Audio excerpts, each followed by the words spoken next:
आगे बढ़ते हैं हम और बात जो तमाम हस्तियां, जिन हस्तियों को पद्म पुरस्कार के लिए चुना गया है, उन हस्तियों की बात करेंगे आज। पेरिस पैरालंपिक में गोल्ड मेडल जीतने वाले भारतीय तीरंदाज हरविंदर सिंह को पद्मश्री देने का ऐलान किया गया है, जिस पर हरविंदर ने कहा कि विपरीत परिस्थितियों के बावजूद मैंने हार नहीं मानी और देश के लिए खेलकर नाम रोशन किया। पैरालंपिक का पहला अर्जुन अवार्ड मुझे मिला और अब पैरालंपिक में पद्मश्री पाने वाला भी पहला मैं ही हूं। यह मेरे लिए गर्व की बात है। हमारे साथ है तीरंदाज हरविंदर सिंह, जिन्होंने पूरे विश्व में भारत का डंका बजाया और आज उन्हें बात करें तो पद्मश्री अवार्ड की जो है ऐलान हुआ उनके नाम को लेकर के। अगर बात करें तो सबसे पहले तो बहुत बहुत मुबारक हो, बहुत बहुत शुभकामनाएं। क्या कहेंगे इस मौके पर, इस ऐलान को लेकर? जी बहुत बहुत धन्यवाद जी। और बहुत खुशी हो रही है आज जब पद्मश्री अवार्ड्स की अनाउंसमेंट हुई तो उसमें मेरा नाम था, तो सच में ये मेरे लिए एक बहुत ही गर्व का पल है। यूं तो अगर बात करें तो पूरे विश्व में, चाहे पेरिस ओलंपिक की बात करें, टोक्यो की बात करें, आपने भारत का डंका बजाया, पूरे विश्व में भारत को एक अलग पहचान दिलाई। किस तरीके से देखते हैं, पहला गोल्ड भी आपके नाम रहा था पेरिस ओलंपिक में, कैसा है अनुभव अब तक का अगर हम जी बिल्कुल। मुझे लगता है कि मैं खुशनसीब हूँ कि मुझे मेरे देश को सर्व करने का मौका मिल रहा है। जैसे 2018 पैरा एशियन में पहला पैरा आर्चरी में गोल्ड मेडल मैंने जीता था, उसके बाद टोक्यो पैरालंपिक्स में पहला पैरालंपिक का मेडल आर्चरी का मैंने जीता, पहला पैरा आर्चरी का अर्जुन अवार्डी मैं बना था, फिर पेरिस में पहला गोल्ड जीता तीरंदाजी का, और अभी पैरा आर्चरी का पहला पद्मश्री अवार्ड मुझे दिया जा रहा है। तो सच में मैं खुशनसीब हूँ कि मुझे ये सारे काम मैं पहला वो इंसान, वो खिलाड़ी बना जो देश के लिए मेडल जीत रहा है और अवार्ड्स मिल रहे हैं। किस तरह देखते हैं, क्योंकि इंतजार तो था, जब सूचना आपको आई उसके बाद किस तरह खुशी और परिवार से भी बात हुई होगी, क्या कहेंगे इस पल को लेकर? जी देखिए, हाँ इतनी सूचना थी कि अवार्ड्स अनाउंस होने वाले हैं, लेकिन दोपहर को मुझे मिनिस्ट्री से फ़ोन पर इस बात की सूचना मिली थी कि आपको भारत सरकार के द्वारा पद्मश्री अवार्ड से सम्मानित किया जा रहा है। लेकिन मुझे ये होता है कि जब तक आपके पास कुछ लिखित में नहीं आ जाता तो तब तक मैं मतलब बात को ज़्यादा निकालता नहीं, या मैंने घर पे भी नहीं बताया था। तो फिर शाम को जब 7 बजे न्यूज़ से मुझे पता चला, मीडिया के फ़ोन आने लगे, तो सच में खुशी का ठिकाना नहीं था। तो मेरा नाम पद्मश्री अवार्ड्स के अनाउंसमेंट में था, तो तब मैंने घर पे भी बात की, मेरे फादर साहब से बात की, मेरी मिसेज से बात की, तो वो भी सारे बहुत खुश थे, मेरे कोचेस मेरे साथ थे, तो उनकी भी खुशी का ठिकाना नहीं था।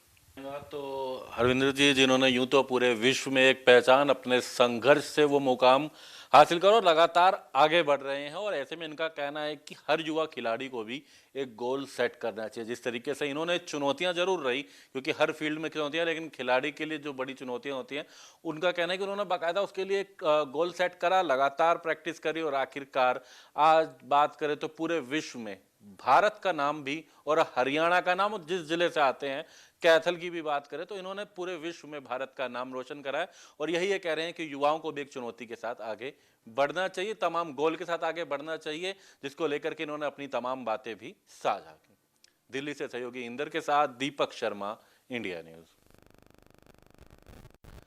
और बिहार की 7 हस्तियों को भी पद्म पुरस्कार से सम्मानित किया जाएगा। इनमें एक को पद्म विभूषण, एक को पद्म भूषण और 5 लोगों को पद्मश्री से सम्मानित किया जाएगा। इनमें से 3 लोगों को पुरस्कार मरणोपरांत दिया जाएगा, जिसमें मशहूर नेफ्रोलॉजिस्ट डॉक्टर हेमंत कुमार का नाम भी शामिल है। डॉक्टर हेमंत कुमार, जो कि मशहूर नेफ्रोलॉजिस्ट हैं, पद्मश्री से उन्हें सम्मानित किया जाएगा। पद्मश्री पुरस्कारों की घोषणा हो चुकी है। बिहार से भी 5 विभूतियों को पद्मश्री पुरस्कार मिल रहा है, और सबसे खास बात है कि बिहार के नामी डॉक्टर हैं, नेफ्रोलॉजिस्ट हैं, डॉक्टर हेमंत कुमार, उन्हें भी पद्मश्री पुरस्कार मिला है। लिहाजा बिहार में खुशी की लहर है, और डॉक्टर साहब खुद हमारे साथ मौजूद हैं। सबसे पहले सर, इंडिया न्यूज की तरफ से आपको हार्दिक शुभकामनाएं कि आपको पद्मश्री पुरस्कार मिला है। सर, पहली प्रतिक्रिया क्या होगी आपकी? सबसे पहले आप सभी लोगों को धन्यवाद। इस सम्मान को पाने के बाद तो बहुत अच्छा महसूस कर रहा हूं, और मुझे ऐसा लग रहा है कि हमने जो भी अपना काम अपनी ईमानदारी के साथ किया, इसका जो है रिज़ल्ट हमें मिला है और ये सम्मान है, उसी का ये रिज़ल्ट है। सर क्या पहले से पता था या जब सुना आपने तो क्या लगा, मन में क्या कुछ लगा जब ये बात आपने सुनी कि आप भी पद्मश्री पुरस्कार से नवाजे जा रहे हैं? नहीं, ये तो जब दूरदर्शन में दिखाई, न्यूज़ में आया, समाचार में आया कि मेरा नाम भी बिहार से नामित हुआ है, रिकमेंड हुआ है पद्मश्री के लिए, उसके बाद ही मुझे पता चल पाया कि मुझे ये सम्मान मिलने जा रहा है। सर उस समय क्या लगा, कितने लोगों के फोन आने लगे होंगे आपके पास, क्योंकि आपने काम जो किया है वो भी हम अभी बताएंगे अपने दर्शकों को। तो जो आपने काम किया सर, और उस चीज का एक तरीके से कहें तो रिवॉर्ड मिला आपको सर, तो फिर लोगों के जब फोन आने लगे तो क्या सर, क्या लोगों से बात हो रही थी?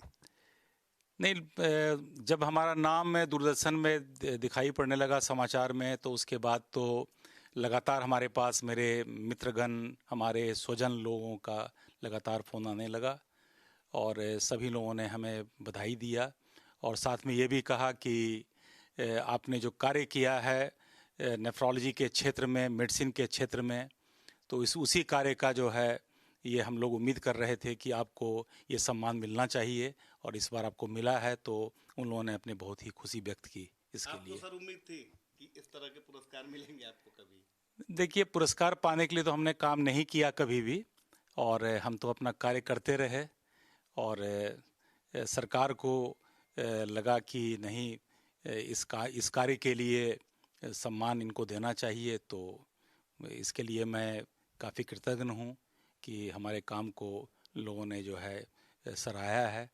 ये अच्छी बात है ये। देखिए, तो अब मैं आपको बताता हूं कि डॉक्टर साहब नेफ्रोलॉजिस्ट हैं, किडनी स्पेशलिस्ट हैं, और सबसे खास बात यह है कि मरीजों की सेवा करते हैं, लेकिन मरीजों की सेवा के साथ साथ उन्हें जागरूक करते हैं। किडनी रोग क्यों होता है, उससे कैसे बचाव किया जाए, हजारों मरीजों को ये जागरूक कर चुके हैं और उसी की वजह से आज डॉक्टर साहब को सर्वोच्च सम्मान मिला है। और गणतंत्र दिवस की पूर्व संध्या पर पद्म पुरस्कारों की घोषणा कर दी गई। इसमें मध्य प्रदेश की 5 हस्तियों को भी पद्मश्री सम्मान मिला है। इनमें शैली होलकर, जगदीश जोशीला और भेरू सिंह चौहान के नाम शामिल हैं। भेरू सिंह इंदौर जिले के महू के रहने वाले हैं। वे निर्गुण कबीर गायक हैं। शैली होलकर ने महेश्वर में एक हैंडलूम स्कूल की स्थापना की। सबसे पहले तो सर आपको बहुत बहुत बधाई, आज पद्म अवार्ड से आपको, पद्मश्री अवार्ड से आपको नवाजा गया है। किस तरीके का महसूस कर रहे हैं आप? आप सबको बहुत बहुत धन्यवाद। और मैं भारत सरकार का बहुत ही ऋणी हूँ और आभारी हूँ कि मुझे इस अवार्ड से सम्मानित किया। हमारे गांव, हमारा परिवार, हमारा जिला, हमारा तहसील, हमारा प्रदेश गौरवान्वित हैं और ये अवार्ड सदगुरु कबीर साहब को मिला है। भेरू सिंह चौहान तो अपने गायन का काम करते रहे अपनी सतता के साथ में, और गांव से लगा के कस्बों में, शहरों में और पूरे देश में यानी गायन का कार्यक्रम चलता रहा। जहाँ भी आमंत्रित करते थे, जहाँ पर पहुँचे और कार्यक्रम प्रस्तुत करके वापस हम लोग। तो किस तरीके की खुशी का माहौल है पूरे गांव में? कई जगह से बधाइयाँ भी आ रही हैं, कई बड़े मंत्रियों ने भी आपको शुभकामनाएं दी। जी, मुझे काफ़ी पूरे देश से फ़ोन आ रहे हैं। बनारस से हमारे मित्र हैं, उनका फ़ोन आया, विमल बावरा जी, और पूरे देश से, भोपाल से, बॉम्बे से, दिल्ली से और पूरा सभी जगह से फ़ोन आ रहे हैं और बधाई दे रहे हैं। तो सबको, न हमको नहीं, सबको इस अवार्ड की खुशी है। क्या आप बताएंगे किस वर्ष की आयु में आपने ये गायन शुरू करा था और बीच का जो एक आपका पड़ाव था वो किस तरीके से गुजरा? मेरे पिताजी गाते थे। उस समय रेडियो और टीवी कुछ भी नहीं था। मैं छोटा था, मैं 9 साल 10 साल की उम्र थी, मगर वो अलाव जला के किसान थे, छोटे से मजदूरी करते थे और उनके बराबरी के लोग जो निर्गुण गायन में आस्था रखते थे, मतलब गायन करते थे, वो लोग अलाव जला के और इस गायन की धारा को मतलब चलाते थे। जब भी उनका मन हो जाता 2-4 दिन में, तो अपने मतलब किसान लोग थे सब, अपने मनोरंजन के आधार पे वो लोग ये गायन करके अपना मनोरंजन तौर पर करते थे। वहीं अखिल भारतीय आयुर्विज्ञान संस्थान भुवनेश्वर के पूर्व निदेशक और जाने माने डॉक्टर अशोक कुमार महापात्रा को स्वास्थ्य सेवा और चिकित्सा अनुसंधान में उनके उल्लेखनीय योगदान के लिए देश के चौथे सर्वोच्च नागरिक सम्मान पद्मश्री से नवाजा जाएगा। महापात्रा का कहना है कि वो बेहद खुश हैं। उन्होंने कहा कि मरीज उनके लिए भगवान है। चिकित्सा जगत में बड़ा नाम, बहुत सारे ऐसे काम को जो असंभव था उसको भी संभव करके दिखाए हैं अशोक महापात्रा जी। उनको अब भारत सरकार के ओर से पद्मश्री जो अवार्ड है उससे नवाजा जाएगा। हमारे साथ अशोक महापात्रा जी हैं, डॉक्टर अशोक महापात्रा जी, सीधे बातचीत करेंगे। सर, आपको पहले कंग्रेचुलेसन बोलूँगा। सर, ये जो सफ़र था कैसे शुरू हुआ, क्या बोलना चाहेंगे? आप अभी पद्मश्री कहलाएंगे। जय जगन्नाथ। आपको, आपका चैनल को बहुत बहुत धन्यवाद, क्योंकि आपने मेरे से कुछ पूछने आए हैं।